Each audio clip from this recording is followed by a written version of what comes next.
सभी पत्रकार बंधुओं को मेरा नमस्कार। उत्तर प्रदेश में आज कोरोना की महामारी ने जानलेवा रूप ले लिया है और इस बार कोरोना की महामारी पिछली बार के कोरोना के कहर से ज़्यादा खतरनाक है और तैयारी की दृष्टि से अगर देखा जाए तो हमारी सारी सरकार केंद्र से लेकर राज्य तक कोरोना की महामारी से निपटने के लिए बेपरवाह और लापरवाह है। जिस प्रकार की बेचैनी और तैयारी, जिस प्रकार से कोरोना को नियंत्रित करने की तैयारी पिछले कोरोना की महामारी और लहर के दौरान थी, इस बार ऐसा महसूस हो रहा है कि उत्तर प्रदेश में लोगों को उनके हाल पर मरने के लिए छोड़ दिया गया है और हर जिले से ऐसी दुखदाई खबरें आ रही हैं जो आपको पीड़ित करेंगी, दुखी करेंगी। आज अगर उत्तर प्रदेश की बात करें, 24 घंटे में 18,000 से ज्यादा केसेस आए, 5,300 से ज्यादा केस अकेले लखनऊ में आया और लखनऊ के अंदर जो सौदागरी की रिपोर्ट आ रही है, वहां पर 24 घंटे लगातार लोगों की लाशें जल रही हैं। घंटों घंटे लोग लाइनों में लग के अपने परिवारजनों की लाशें जलाने का इंतजार कर रहे हैं। उनको टोकन लेना पड़ रहा है लाश जलाने के लिए। ऐसी दुखदाई स्थिति लखनऊ की बन गई है कि हजारों हजार लोग लाइनों में अस्पतालों के अंदर लगे हैं एक बेड पाने के लिए। सिविल अस्पताल में घंटों घंटे लोग लाइन लगा रहे हैं अपने कोरोना की जांच कराने के लिए, और जब उनके परिवार के लोगों की मृत्यु हो जा रही है तो शमशान में लाश जलाने के लिए लाइन लगा रहे हैं। कोरोना के जांच कराने के लिए लाइन, बेड का इंतजाम पाने के लिए लाइन और लाश जलाने के लिए लाइन। और हमारी प्रदेश सरकार ने उत्तर प्रदेश की जनता को भरोसा दिलाया था कि 2000 आईसीयू के बेड का इंतजाम करेंगे, लेकिन कहां है आईसीयू बेड? अगर आईसीयू बेड का इंतजाम है, ऑक्सीजन बेड का इंतजाम है, तो फिर लोगों को मरने के लिए क्यों छोड़ दिया जा रहा है? एम्बुलेंस लोगों के पास नहीं पहुंच पा रही। आईएएस एसोसिएशन के अध्यक्ष दीपक त्रिवेदी जी 8 घंटे तक बेड पाने के लिए चक्कर काटते रहे। आप मेरी बात छोड़ दीजिए, हो सकता है हम पर यह आरोप लगाया जाए कि ये विपक्षी पार्टी के हैं इसलिए बोल रहे हैं। लखनऊ के जिलाधिकारी ने कहा कि रोडों पर लोगों की जान जा रही है। लखनऊ के जिलाधिकारी महोदय ने कहा कि लोग सड़कों पर मर रहे हैं। आप मेरी बात छोड़ दीजिए, उत्तर प्रदेश के माननीय कानून मंत्री ब्रजेश पाठक जी ने पत्र लिखकर सरकार को कहा कि लखनऊ की हालत चिंताजनक है, सीएमओ का फोन नहीं उठता, किसी मरीज को एडमिशन कराने के लिए घंटों घंटे चक्कर काटने पड़ते हैं। आप मेरी बात छोड़ दीजिए, भारतीय जनता पार्टी के सांसद कौशल किशोर जी ने पत्र लिखकर सरकार को कहा उत्तर प्रदेश में हालत भयावह और चिंताजनक है और इस पर सरकार को तुरंत कुछ कार्रवाई करने की जरूरत है। मुझे आज जानकारी मिली, जानकर कष्ट हुआ, उत्तर प्रदेश के मुख्यमंत्री महोदय भी कोरोना पॉजिटिव हो गए। उत्तर प्रदेश में विपक्ष के प्रमुख नेता आदरणीय अखिलेश यादव जी भी कोरोना पॉजिटिव हो गए। मैं ईश्वर से प्रार्थना करता हूं कि ये लोग जल्दी स्वस्थ हों, अपना ख्याल रखें। लेकिन आदरणीय मुख्यमंत्री जी, जिस दिन आप सुनील बंसल जी के संपर्क में आए थे, उसी दिन मैंने ट्वीट करके कहा था, आपके स्वास्थ्य की चिंता करते हुए कहा था, आपके इर्द गिर्द रहने वाले लोगों की चिंता करते हुए कहा था। और मैंने कहा था कि आप अपने आप को आइसोलेट कर लीजिए, क्योंकि सुनील बंसल जी कोरोना पॉजिटिव हो गए हैं। आप सतर्कता बरतिए, आप प्रदेश के मुख्यमंत्री हैं, अपने जीवन का भी ख्याल रखिए, खुद भी स्वस्थ रहिए और दूसरों के जीवन का भी ख्याल रखिए। आपके माध्यम से लोगों को कोरोना स्प्रेड ना हो, क्योंकि आपके संपर्क में बहुत सारे अधिकारी, बहुत सारे लोग आते हैं। लेकिन दुर्भाग्य से बात नहीं सुनी गई और अब जानकारी मिली है कि स्वयं मुख्यमंत्री आदित्यनाथ जी भी कोरोना पॉजिटिव हो गए। मैं ईश्वर से प्रार्थना करता हूं वो जल्द स्वस्थ होकर काम पर लौटें, अपना ख्याल रखें। लेकिन कहीं ना कहीं एक घोर लापरवाही आज उत्तर प्रदेश में कोरोना की भयावहता के लिए जिम्मेदार है।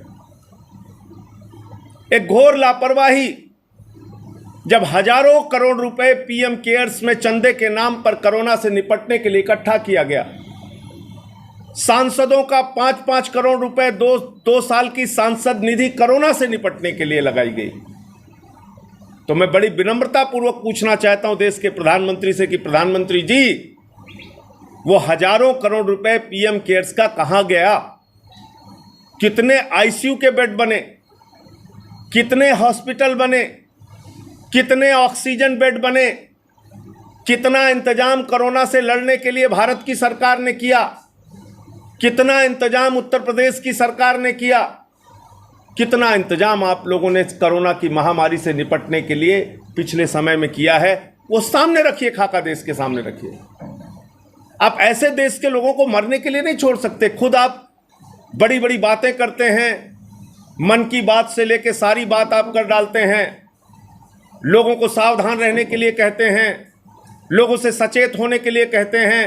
11 तारीख से आज 14 तारीख तक आपने टीका उत्सव का ऐलान कर दिया पूरे देश में। अरे टीका तो टीका केंद्रों पर है ही नहीं है जहां टीकाकरण हो रहा है, तो ये टीका उत्सव तो फीका उत्सव हो गया आपका। और जिस क्षण आप लोगों को सावधान रहने के लिए कहते हैं कोरोना से, मास्क लगाने के लिए कहते हैं कोरोना से बचने के लिए, जिस वक्त आप पूरे देश को उपदेश दे रहे होते हैं प्रधानमंत्री जी, अगले ही क्षण आप बंगाल के चुनाव की रैली की तैयारी कर रहे होते हैं, आपके गृह मंत्री चुनाव के रैली की तैयारी कर रहे होते हैं। ये बहुत पीड़ादायक और दुखदाई है। रोम जल रहा था, नीरो बंसी बजा रहा था। आज ये हालत उत्तर प्रदेश और देश की हो गई है। पूरे देश से जिस प्रकार की खबरें आ रही हैं, 1,80,000 से ज़्यादा प्रतिदिन केस अगर भारत में आ रहे हैं, तो ये हम सब के लिए बहुत बड़ी चिंता का विषय है।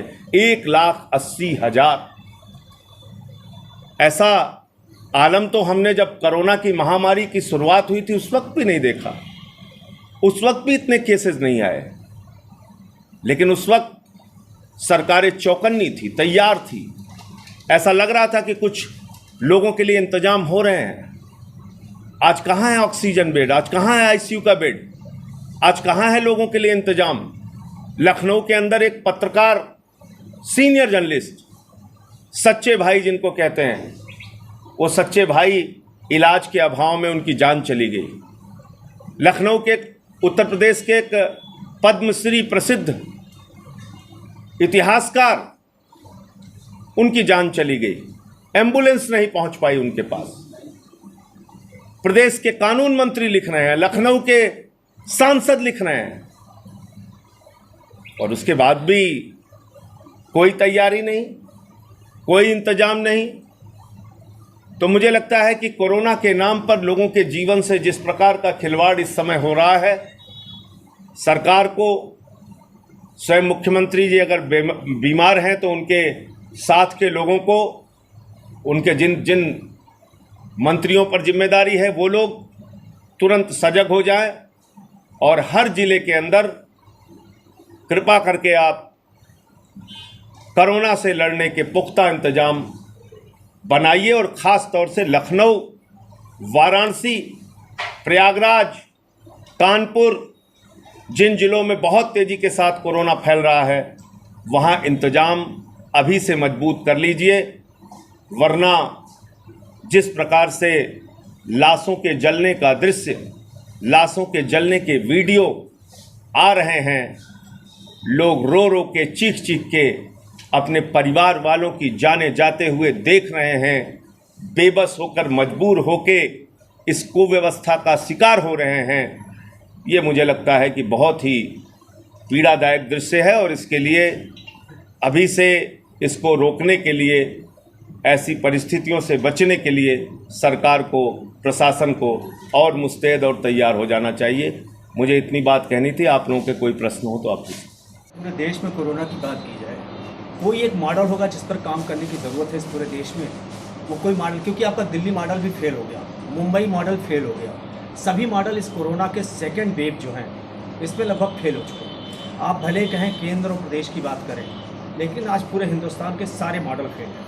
कोई एक मॉडल होगा जिस पर काम किया जा सकता है, किस तरीके से? देखिए, मुझे लगता है कि निश्चित रूप से कोरोना की महामारी एक ऐसी महामारी है जिसमें कोई भी पूर्वानुमान या पूर्व की तैयारी या पूर्व से आप ये अंदाज़ा लगा लें कि ये वायरस कितना इफ़ेक्ट करेगा, ये अंदाज़ा लगाना तो मुश्किल है। लेकिन क्योंकि हम सब लोग जानते हैं कि जब हम लोग निश्चिंत हो गए थे कि अब शायद कोरोना कम हो रहा है, दिल्ली में 100 से भी कम केसेस आने लगे थे, अचानक आपने देखा ये वेव आ गई। लेकिन जितना पिछले 1 साल का समय हमको मिला, इस समय में हमने इस कोरोना से लड़ने के तमाम नए तरीकों का इजाद भी किया। जैसे होम आइसोलेशन, दिल्ली में प्रयोग बहुत सफल हुआ और ये प्रयोग पूरे देश में फिर अडॉप्ट किया गया कि जो कोरोना के गंभीर मरीज नहीं हैं वो अपने घर पर रहकर डॉक्टरों से फ़ोन पर सलाह लेकर अपना इलाज कराएं और स्वस्थ हों, जिससे हॉस्पिटल पर बढ़ने वाला बोझ कम होगा और हॉस्पिटल में सिर्फ गंभीर मरीजों का इलाज हो पाएगा। नंबर 1। नंबर 2, हमको समय रहते, जब हम देख रहे हैं कि उत्तर प्रदेश में केसेस रुक नहीं रहे हैं, लगातार केसेस बढ़ रहे हैं, आप लोगों के जीवन के साथ खिलवाड़ कर रहे हैं। एक फ़ोन नंबर पर आप बताइए मुझे, 7,343 केसेस नेगेटिव आ गए। 7,343 केस बरेली के अंदर। ये हो रहा है उत्तर प्रदेश में कोरोना के साथ खिलवाड़। तो ऐसा तो मत कीजिए। पत्रकार एक पुनीत जी हैं लखनऊ के, वो लिखते हैं, साहब हमारे फ़ोन नंबर पे निगेटिव रिपोर्ट आ गई, मैंने तो जांच ही नहीं कराया। एक कपिल नाम के लड़के ने लिखा, मेरी पत्नी की जांच रिपोर्ट निगेटिव आ गई, मेरी पत्नी की जांच तो पॉजिटिव आई थी 2020 सितंबर में। तो लोगों के फ़ोन नंबर का इस्तेमाल करके उस पर फर्जी रिपोर्ट देना, ये तो आपराधिक लापरवाही है, ये क्रिमिनल नेग्लिजेंस है। इनसे हम बच सकते हैं और इस कोरोना की बीमारी पर पर्दा ढांकने से हम इसकी लड़ाई नहीं लड़ पाएंगे। आप ज़्यादा से ज़्यादा जांच कराइए और जितने कोरोना के मरीज आएँ उनके लिए क्या क्या इंतजाम उनकी ज़रूरत के हिसाब से आप कर सकते हैं। इसमें जो सबसे ज़्यादा ज़रूरत होती है, कोई भी मरीज गंभीर हुआ, सबसे पहली ज़रूरत होती है उसके ऑक्सीजन की, उससे भी ज़्यादा गंभीर हुआ उसके बाद ज़रूरत होती है वेंटिलेटर की। उसके आप ज़्यादा से ज़्यादा इंतजाम कर लीजिए। College, hotel, banquet, private nursing home, इन सारे बेड्स को आप ऑक्यूपाई करिए। इन सारे प्राइवेट नर्सिंग होम के और बैंक्वेट के अंदर नए बेड बनाइए, ऑक्सीजन बेड बनाइए, आईसीयू बेड बनाइए। ये तो आपके हाथ में है, इसमें तो किसी तीसरे आदमी की सलाह लेने की ज़रूरत नहीं है। और इसलिए आज जो परिस्थितियां हैं अभी भी, क्योंकि ये कहाँ तक जाएगा आप और हम नहीं जानते। बिल्कुल ठीक कहा आपने, हमें नहीं पता कि ये कोरोना की महामारी कितनी दूर तक जाएगी। पिछली बार 25 दिन तक दिल्ली में केसेस बढ़े थे, अंतिम गया था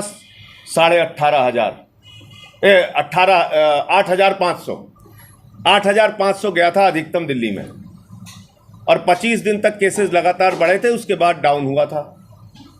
इस बार अभी ही केस 13,500 हो गए हैं। अब कितने दूर तक बढ़ेगा और कितने केसेस तक जाएंगे हमें नहीं पता। इसी तरह से उत्तर प्रदेश में आप देखिए, लखनऊ से शुरुआत हुई, अब प्रयागराज, कानपुर, वाराणसी, 30% कोरोना संक्रमण बढ़ने की दर है। 30%, 100 में 30 लोगों को कोरोना जांच में पॉजिटिव आ रहा है। ये हम सबके लिए बहुत चौंकाने वाली बात है और इसलिए हर जिले में oxygen bed, ventilator bed, quarantine करने के लिए सिस्टम, ये अभी से आपको तैयार रखना पड़ेगा। सैनिटाइजर और मास्क का इंतजाम, लोगों में जागरूकता, ये तो ज़रूरी है ही, लेकिन इसके साथ साथ सरकारी इंतजाम भी होना बहुत ज़रूरी है। संजय जी, जिस तरह से पेशेंट निकल के बाहर आ रहे हैं और उनके रहने की इलाज की व्यवस्था नहीं है, और सूबे के मुख्यमंत्री जी को भी कोरोना पॉजिटिव हो गया है, तो ऐसे में क्या कहा जाए, सरकार इस कार्य में सफल है या विफल है? देखिए, ऐसा है कि मुख्यमंत्री जी को जिस दिन सुनील बंसल जी ने ट्वीट करके कहा कि मेरे संपर्क में जितने लोग आए सभी लोग कोरोना नियमों के हिसाब से सावधानी बरत लें, इसका मतलब अगर मुख्यमंत्री जी सुनील बंसल जी के संपर्क में आए थे तो उनको क्वारंटाइन हो जाना चाहिए था, आइसोलेशन में हो जाना चाहिए था। अब उनकी क्या मजबूरी थी या क्या मनसा थी मैं तो नहीं बता सकता, लेकिन वो बंगाल की रैली में गए और मैंने उस दिन ट्वीट करके भी कहा था, और भी कुछ नेताओं ने कहा था कि आपको आइसोलेट हो जाना चाहिए, अपने स्वास्थ्य को ध्यान में रखते हुए भी और दूसरों के स्वास्थ्य को भी ध्यान में रखते हुए, क्योंकि कोरोना एक से दूसरे को फैलता है। तो इसलिए अभी तो जो परिस्थिति है उसमें तो जल्द से जल्द मुख्यमंत्री जी स्वस्थ हों, ऐसी मैं ईश्वर से प्रार्थना करता हूं। लेकिन उनकी जो नीचे की मशीनरी है, जो उनके मंत्रिमंडल के बाकी सदस्य हैं या जिसको भी उन्होंने जिम्मेदारी दी होगी या जो भी अधिकारी हैं, वो कम से कम इतना इंतजाम जो मैं आपसे कह रहा हूं, अनाप शनाप प्राइवेट नर्सिंग होम में इस समय वसूली हो रही है, कोई भी किसी से कितना भी दाम ले रहा है। लोग मरीज परेशान है, वो कह रहे हैं साहब 50,000 लाओ, कोई कह रहा है 1 लाख लाओ, कोई, तो इससे तो कम से कम प्रशासन हमें बचा सकता है। तो जिस तरह का ये उन्होंने वैक्सीन लोगों को लगाया, तो क्या वैक्सीन प्रभावी नहीं रहा? देखिए, ऐसा है कि 2 खबरें आई हैं पिछले दिनों। 40 डॉक्टर केजीएमसी के जिनको दोनों डोज कोरोना की वैक्सीन की लग चुकी थी, 37 डॉक्टर गंगाराम हॉस्पिटल के दिल्ली के जिनको कोरोना की डोज लग चुकी थी, और ये सब पॉजिटिव आ गए। तो ये कहना कि कोरोना की दोनों वैक्सीन लगने के बाद आप पॉजिटिव नहीं होंगे, मुझे लगता है ये थ्योरी तो फेल हो गई। अब एक बात और सामने निकल कर आ रही है कि जो दोनों डोज लेंगे, अगर उनको पॉजिटिव होता भी है तो उनके अंदर कोरोना से लड़ने की क्षमता और शक्ति अधिक होगी और इसलिए उनका जीवन सुरक्षित रहेगा, ये बात सामने आ रही है। तो मुझे लगता है कि इसके नाते टीकाकरण तो आवश्यक है, टीकाकरण तो ज़रूरी है, टीकाकरण हर एक व्यक्ति को कराना चाहिए और उससे अगर जीवन की सुरक्षा है तो सबसे बड़ी बात है। ठीक है, चलो अगर हो भी रहा है कोरोना, आपका जीवन तो कम से कम सुरक्षित रहेगा। तो इसलिए टीकाकरण सुस्त नहीं करना चाहिए। आप 83 देशों को एक्सपोर्ट कर रहे हैं, आप बताइए कौन बोलेगा इन बातों पे? आप पहले अपना इंतजाम पूरा कर लीजिए। आप फ्लाइट में सफ़र करते हैं, उस वक्त भी कहा जाता है कि दूसरों को मास्क लगाने से पहले अपना मास्क लगा लें। तो इमरजेंसी सिचुएशन में भी आपको ये कहा जाता है कि भाई आप स्वयं की सुरक्षा करके दूसरों की 83 देशों को भारत की सरकार एक्सपोर्ट कर रही है वैक्सीन। अपने देश के लोगों की तो पूरा कर लो। आप कह रहे हो 6 करोड़ लोगों को हमने लगाया, कितने महीने हो गए, और इस स्पीड से 130 करोड़ लोगों को लगाने में आपको कई वर्ष लग जाएंगे।